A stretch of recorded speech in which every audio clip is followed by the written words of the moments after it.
Imagine trying to write the history of a violently extremist movement, like a movement that literally tore a country apart. Right. Now imagine that the only people who left any written records are the surviving victims, the unrepentant perpetrators, and, the notoriously corrupt secret police who spent decades hunting them down. Yeah, it's a complete mess. It really is. I mean, who do you trust? How do you piece together a timeline when every single piece of paper was written by someone with a literal life or death agenda? That is the big question. Welcome to the deep dive. So, before we really get into the weeds today, I want you to picture something with me.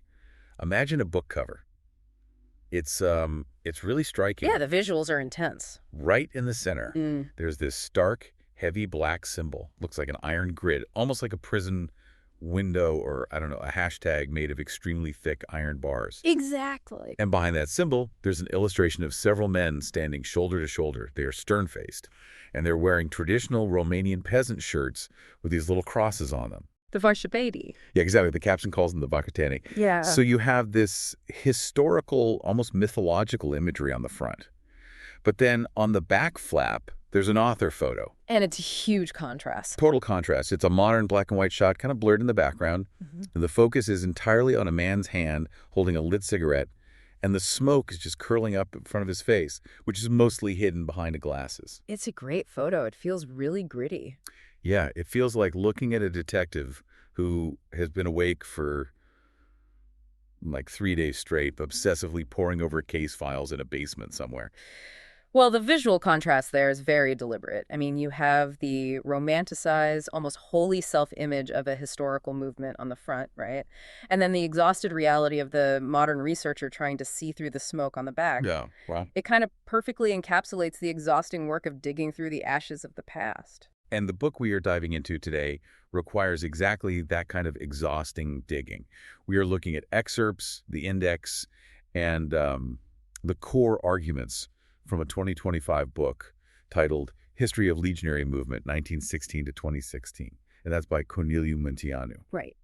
For you listening, the subject here is the Romanian Legionary Movement, which is also widely known as the Iron Guard. And this is easily one of the most controversial, complex, and just violently debated political movements of the 20th century. Oh, absolutely. Now, really quick disclaimer here. Yeah. Because we are dealing with deeply controversial, violently debated history touching on extreme right-wing, left-wing, and nationalist ideologies, our job today isn't to take a side. Oh, no. Or to endorse any of these historical views. Our job as your guides is just to pull back the curtain on the author's arguments. Yeah. We want to show you how Munteanu builds his case, how these texts were constructed, and what that means for how we understand truth. Right. We aren't just giving you a timeline of dates. Exactly.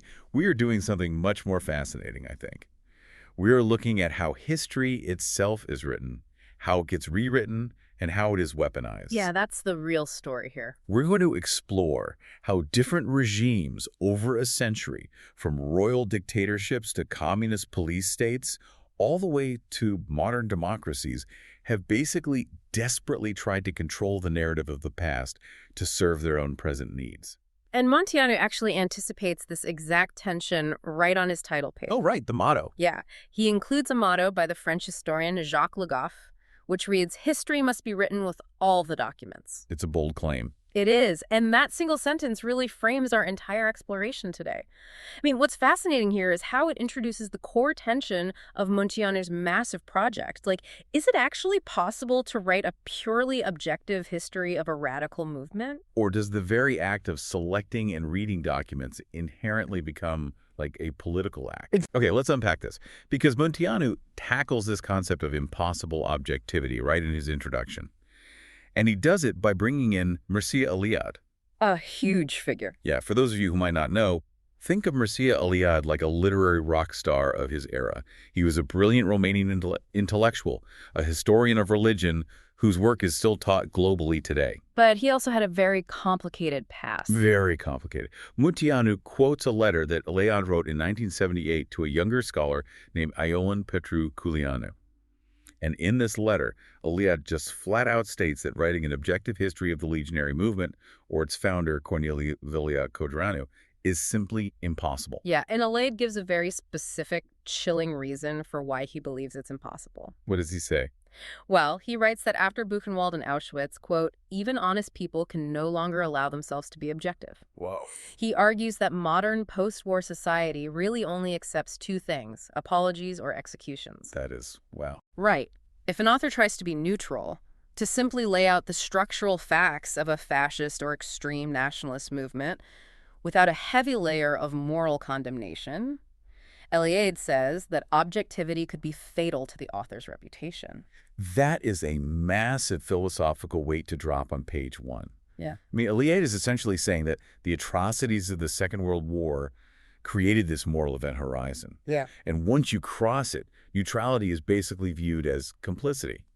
To put it in perspective, imagine trying to be a judge in a court case where the only evidence is being provided by rival gang members who have literally destroyed a city. That's a really good analogy. Right. If the judge just looks at the cold structural facts like the logistics of the gang, their neighborhood recruitment strategies, the victims sitting in the gallery are going to look at that judge and say, your lack of moral outrage means you are protecting them. Yeah, they'd be furious. Is neutrality sometimes perceived as an insult to the victims? Yeah. It often is. When you're dealing with historical movements that resulted in real catastrophic human casualties, the structural mechanics of the political movement can never fully be divorced from the human cost. Right. Eliade, writing in 1978, firmly believed you just could not separate the two. Mm-hmm. Now, Munteanu, writing in 2025, argues that while the Soviet Union collapsed and the historical archives finally opened up, Eliade's warning still kind of holds true today. Really? Even now? Yeah, Munteanu claims that trying to be objective now can still lead to accusations of fascism due to what he terms the dictatorship of political correctness. Munteanu goes really hard on this point, doesn't he? He definitely does. He claims there's an ongoing witch hunt in modern times. He lists several massive interwar intellectuals, Eliade himself, Emil Cioran, Eugene Ionesco, Tudor Argesi, Lucien Blaga. Heavy hitters. Right. And Munteanu argues that modern critics are acting like inquisitors, basically aggressively scouring the works of these brilliant minds for traces of fascism or anti-Semitism. Yeah, he calls it a Stalinist trial by intent.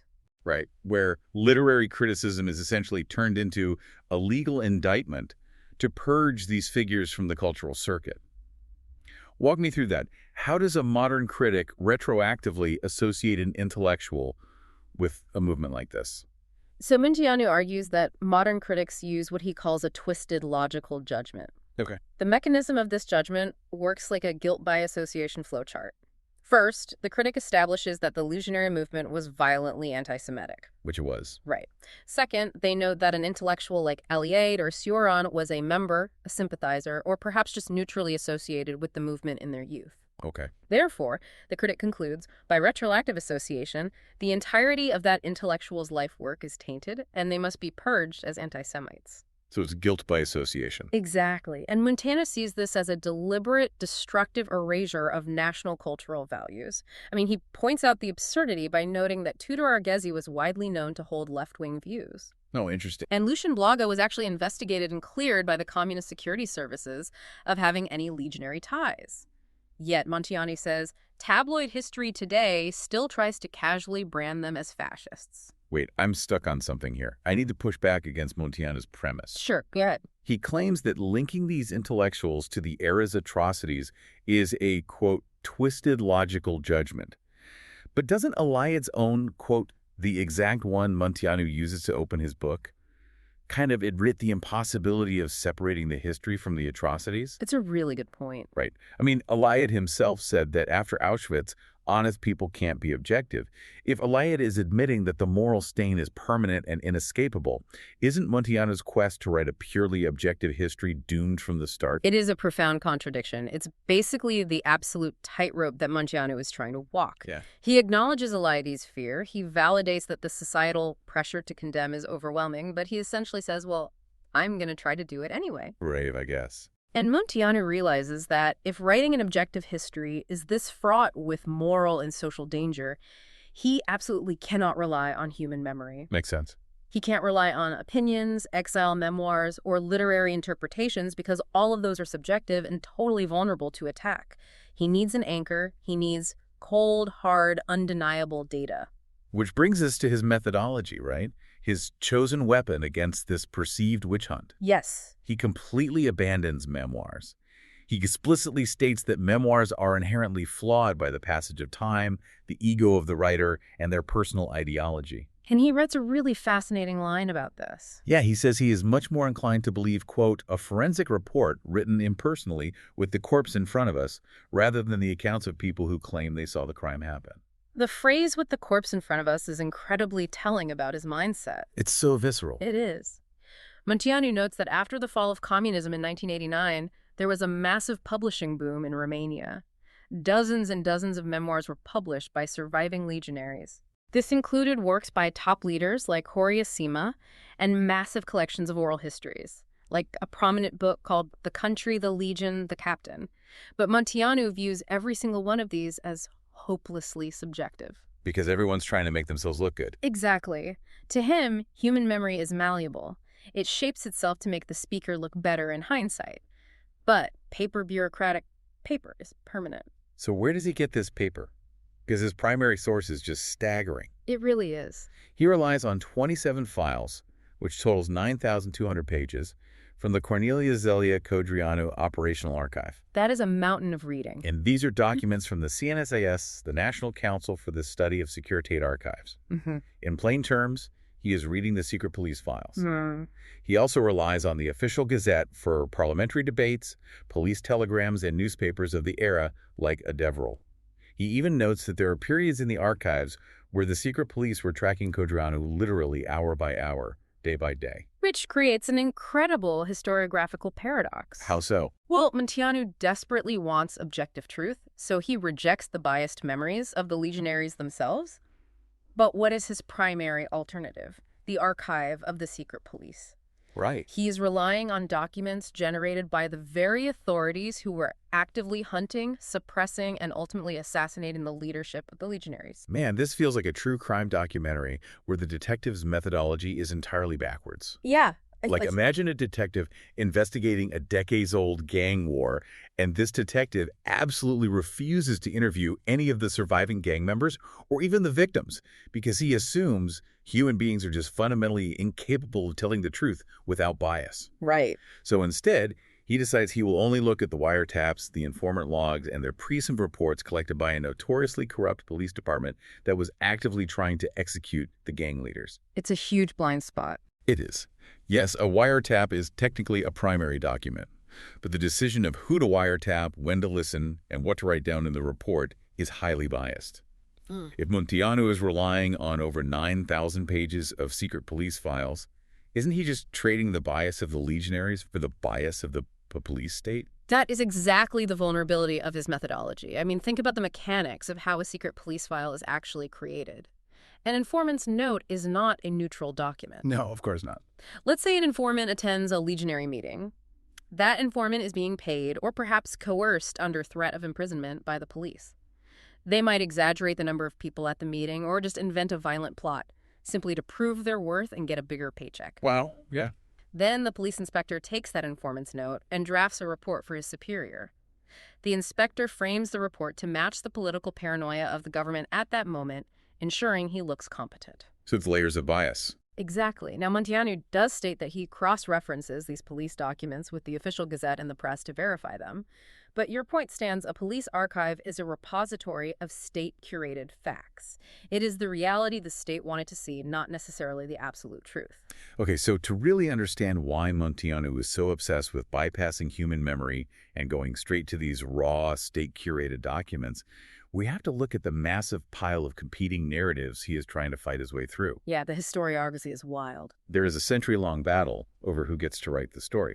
Let's trace this timeline, starting with the interwar and World War II years, from roughly 1936 to 1946.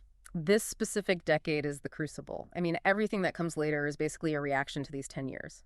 The first major text is written in 1936 by the founder of the movement himself, Cornelius Zelia Codreanu. Okay. It's called Pentru Legionary, which translates to For Legionaries. He actually wrote it while imprisoned in a camp. And the book covers his youth and the early days of the movement up to 1933.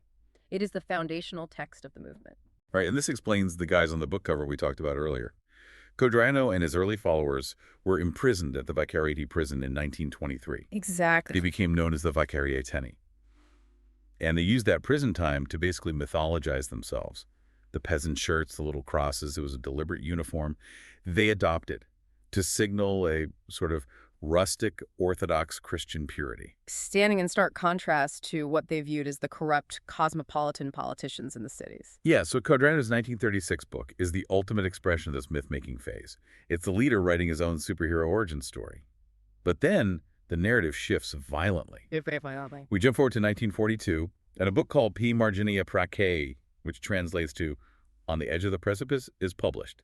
The context here is vital. This book is published during the regime of General Ion Antonescu. And we have to define the reality of 1940 and 1941 to understand this book.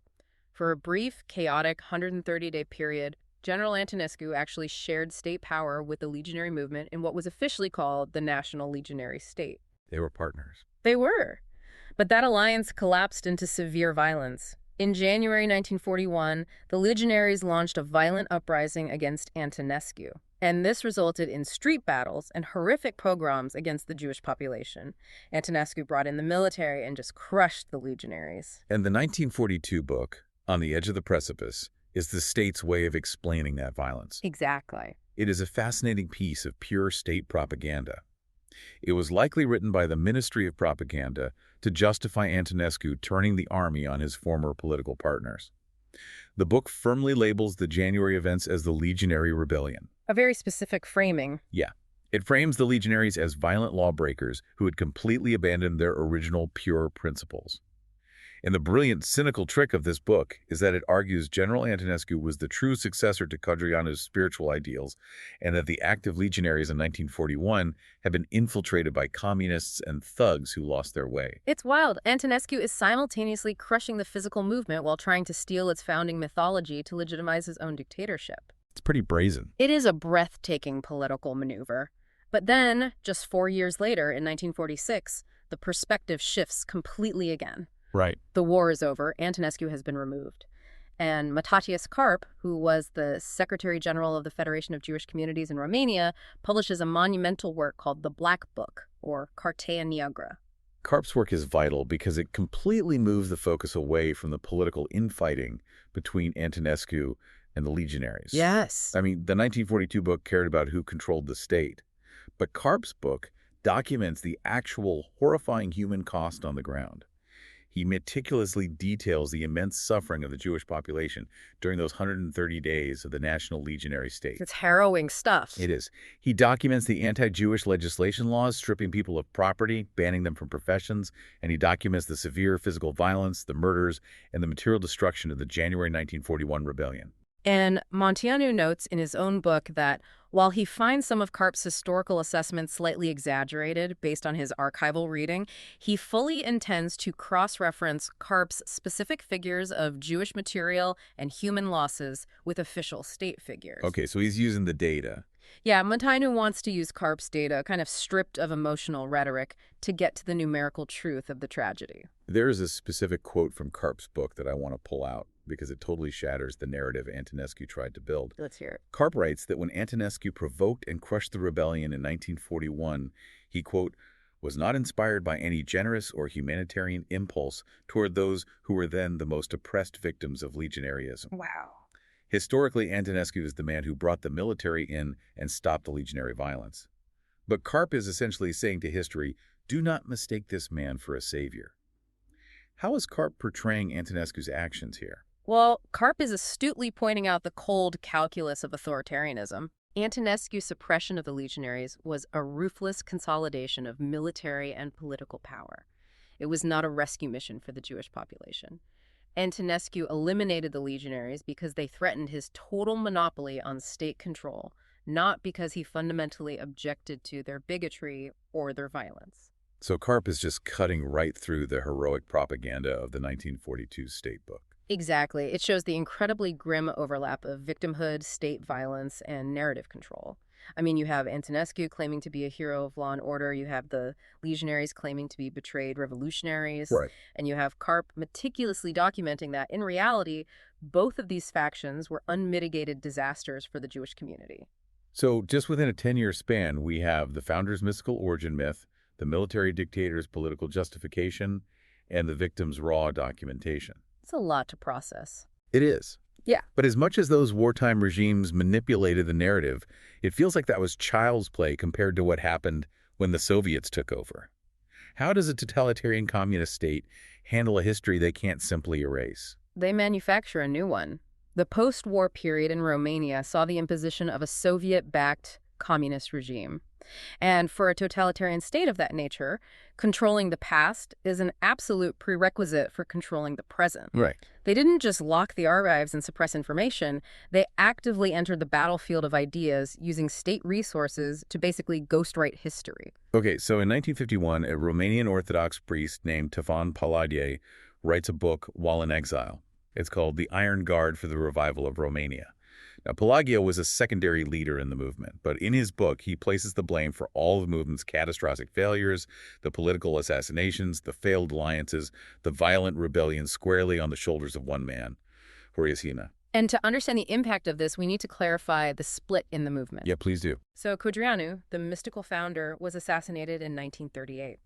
Horia was the pragmatist who took over leadership and actually maneuvered the movement into state power alongside Antonescu in 1940. The pragmatist versus the mystic. Exactly.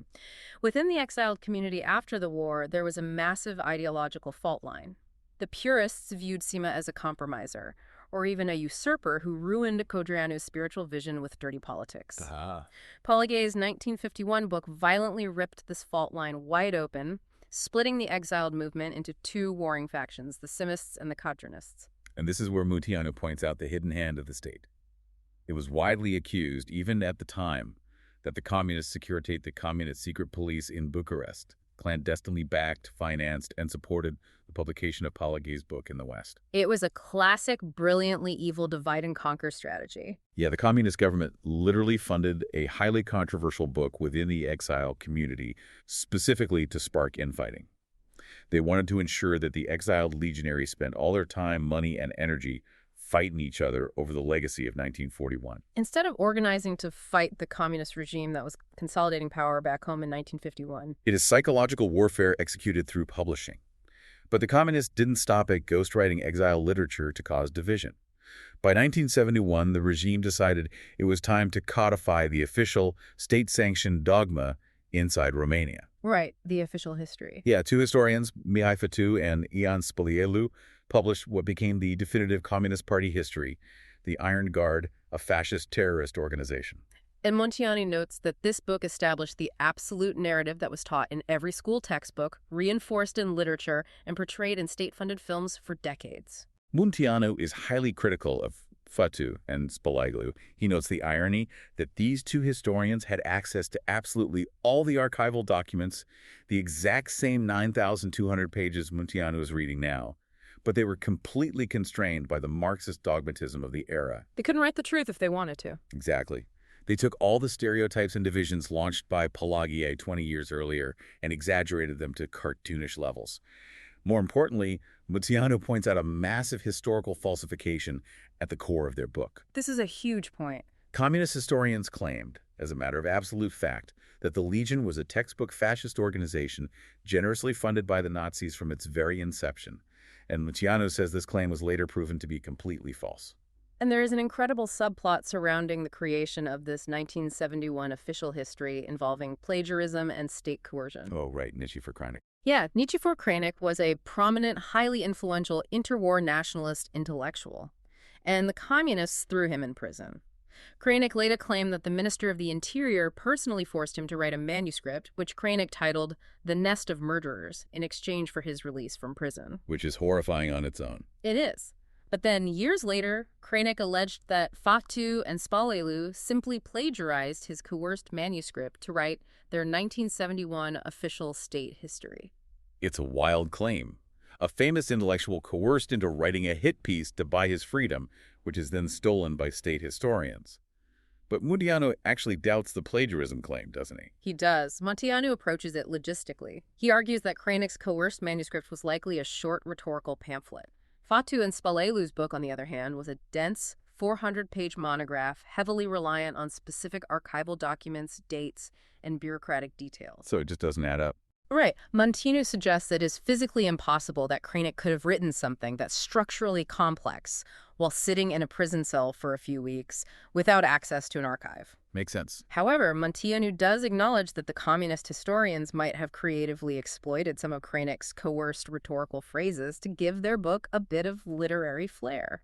The real insidious nature of that 1971 book, according to Montiano, isn't whether they plagiarized a prisoner, it's how they used real documents to lie. This is fascinating. He says they cited actual archival documents, Mm. but completely twisted the interpretations to fit the Communist Party line. Walk me through the mechanics of that. How do you fake history using real footnotes? It is the most effective form of lying because it relies on the illusion of academic rigor. Okay. Imagine a mundane police report from 1935 that simply states, 3 men wearing green shirts were seen gathering at a local tavern, and the local prefect observed them. Pretty boring stuff. Right. And the communist historian cites the exact file number and page in a footnote.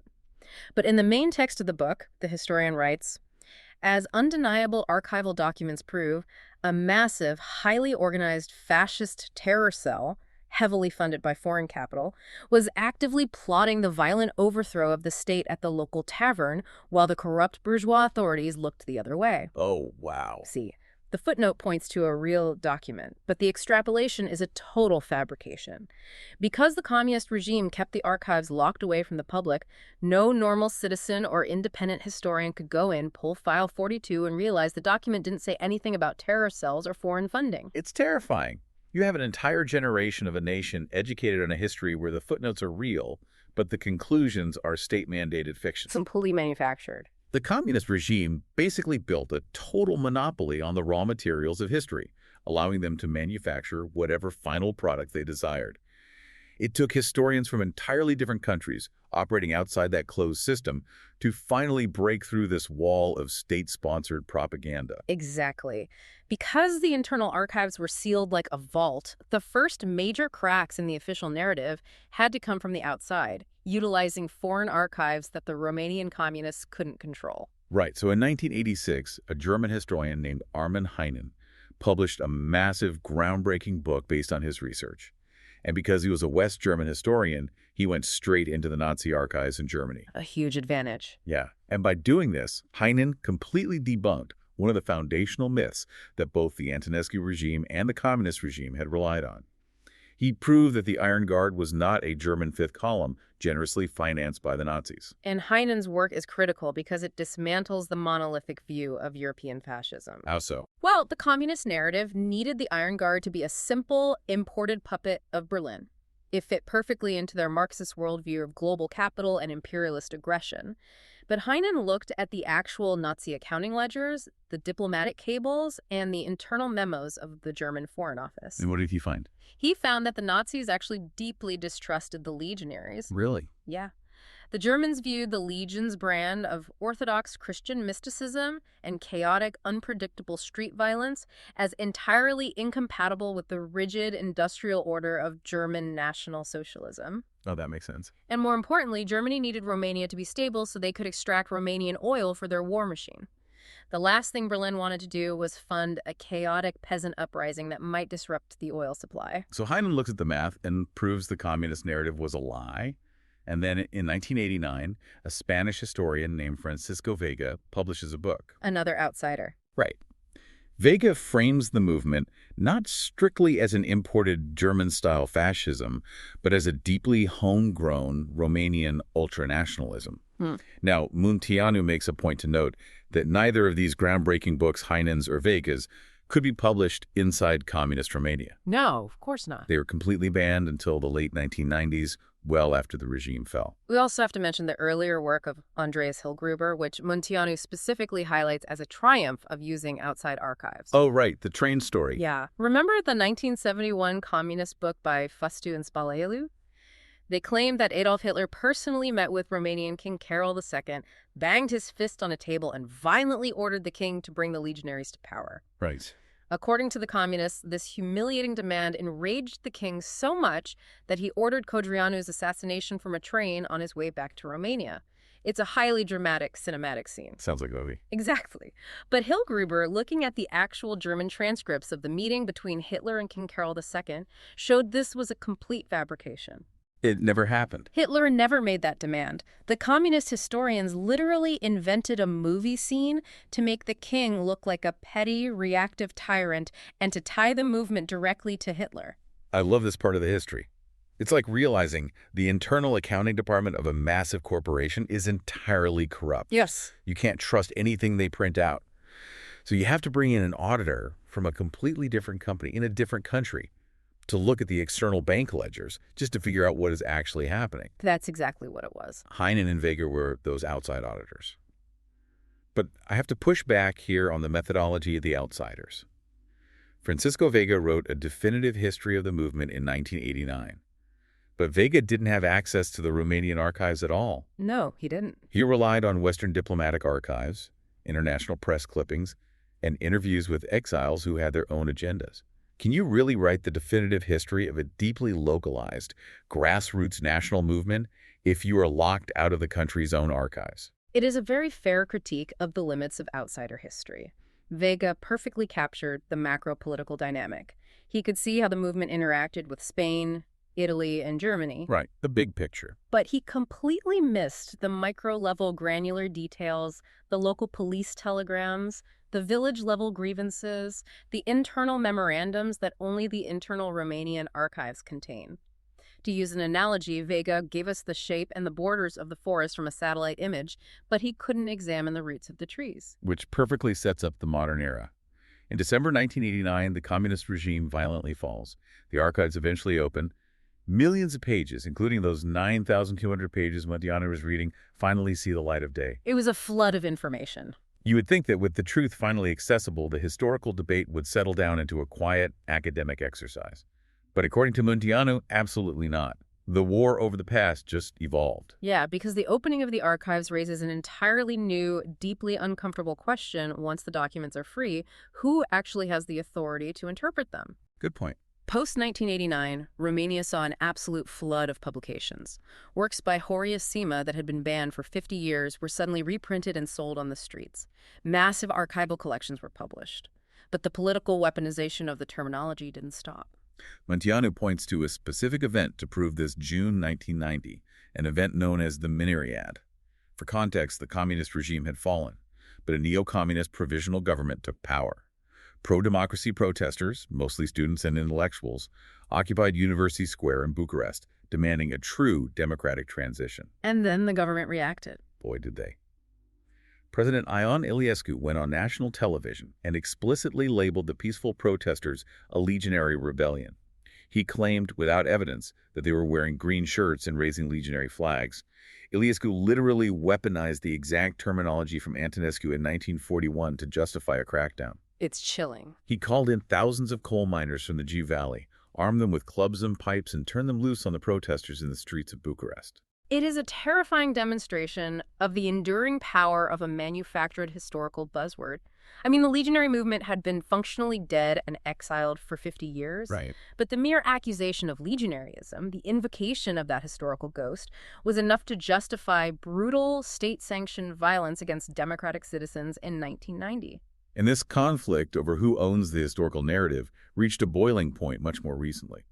Montiano devotes a significant portion of his modern analysis to heavily criticizing a specific piece of legislation. It's Law Number 217, passed by the Romanian Parliament in 2015. Right. This law legally, by state decree, defined the legionary movement as a fascist organization. And Muntiani's outrage over this law reveals his strict, traditionalist view of historiography. He firmly believes that defining a historical movement, categorizing its ideology, and establishing its timeline is the exclusive sacred domain of historians parsing raw documents. Not politicians. Exactly. It is not the job of politicians passing laws in a parliament. To support his argument, he heavily quotes the Liberté pour l'Histoire petition. This was a movement started by prominent French intellectuals, including Pierre Nora, in 2005. Oh, I've heard of that. Yeah, the core tenet of their petition was simple. History is not a legal object. In a free country, it is not the job of Parliament or the judicial authority to define historical truth. Munteanu is furious about this legislative overreach. He sees modern, media-savvy essayists and public intellectuals pushing for these laws, and he holds them in absolute contempt. He really does. He specifically quotes the essayist Horia Roman Patapivici, who controversially referred to Romanians as 23 million good-for-gallows little people and called the population a herd. That's intense. Yeah. Munteanu contrasts his own painstaking 4-year silent archival work with what he sees as the flippant anti-national disdain of these modern essayists who want to simply legislate history from a television studio. Munteanu views a law like 217 as a dangerous intellectual shortcut. Instead of doing the hard, exhausting work of arguing the nuances of the movement's ideology, like was it strictly fascist, was it a unique form of orthodox ultranationalism, did its economic model align with Mussolini's, the state simply stamps a broad legal label on it. Just to be done with it. Right. And by making it a legal definition, the state effectively chills any academic debate. If a historian argues that the economic policies weren't technically fascist, do they risk violating a federal law? Munteanu argues that state-mandated history, even in a democracy, is a slippery slope back to the totalitarianism of the 1970s. But let me challenge Munteanu's outrage for a second. Let's look at it from the perspective of the democratic state. Okay. Munteanu is angry that a law defined the movement as fascist because it's academically imprecise. But we are talking about a movement that has a heavily documented history of extreme political violence, high-level assassinations of prime ministers, and rabid, deadly anti-Semitism resulting in horrific pogroms. Isn't a modern democratic government completely justified in legally condemning that organization, using the closest legal terminology available to prevent its symbols and ideology from resurging and radicalizing a new generation? I mean, is Munteanu so lost in the academic weeds that he is confusing the necessary political safety of a democracy with historical censorship? That is the absolute crux of the modern debate over memory laws. You have summarized the two irreconcilable sides perfectly. It's tough balance. It really is. Munteanu, the archivist, demands categorical precision. He wants the freedom to say, well, technically their agrarian mysticism didn't align with German industrialism, so they aren't strictly fascist. Right. The democratic state, however, prioritizes public safety over academic pedantry. The state says they used extreme violence to destroy democracy once, and we are banning their resurgence using the broad legal terminology we have. Munteanu fears the death of nuance, but the state fears the rebirth of violence. This clash between the archivist and the state brings us all the way back to why Munteanu spent 4 years, leading up to 2025, writing this specific book. Let's pause and sort of summarize the incredible twisted journey of this historical narrative we've unpacked today. It's been quite a ride. It started in 1936 with Codreanu writing his own mythological origin story in a prison camp. Then in 1942, General Antonescu's propagandists rebranded the movement as communist-infiltrated rebels to justify military execution. Right. In 1946, Matosh's Karp bypassed the politics and documented the raw, tragic human suffering they caused. By the 1950s and 70s, the Communist Party was funding fake books to split the exile community, plagiarizing coerced manuscripts and twisting real archival footnotes to make the history fit a Marxist narrative. Just manipulating everything. Yeah. And then it took Western historians in the 1980s, using German archives, to debunk the myths of Nazi funding. And finally, in the modern day, we have a messy, ongoing clash between newly opened police archives and democratic parliaments passing laws to legally decree what history is. If nothing else, this deep dive is a profound demonstration that the past is never actually settled.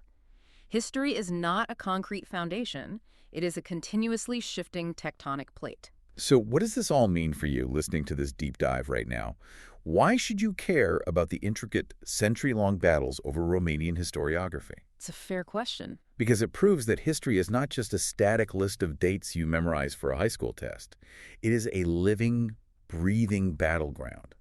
The way a society is allowed to remember its past directly dictates how it navigates its future. Exactly. And Munteanu makes a devastating, highly relevant observation towards the end of his book to prove this point. He looks at modern demographic data. He notes that between the years 2015 and 2017 alone, 620,000 Romanians left the country. That is a staggering number. That is roughly 3% of the entire population packing up and leaving in just 2 years.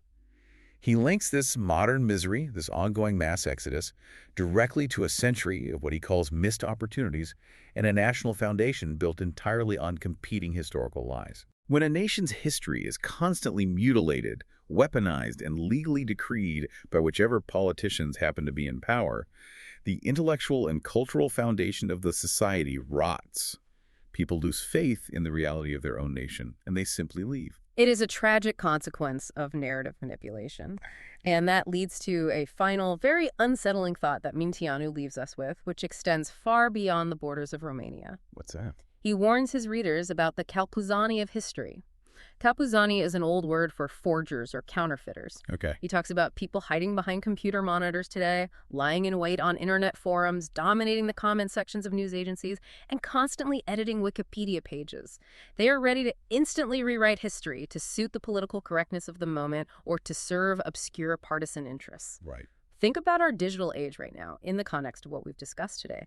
We spent a lot of time talking about how a massive totalitarian communist regime in the 1970s had to go through an immense bureaucratic effort to fake history. Yeah, locking up archives, writing 400-page books. Exactly. They had to coerce prisoners, invent fake diplomatic meetings, meticulously draft those long books, and physically lock up millions of pages of archives just to alter the historical record.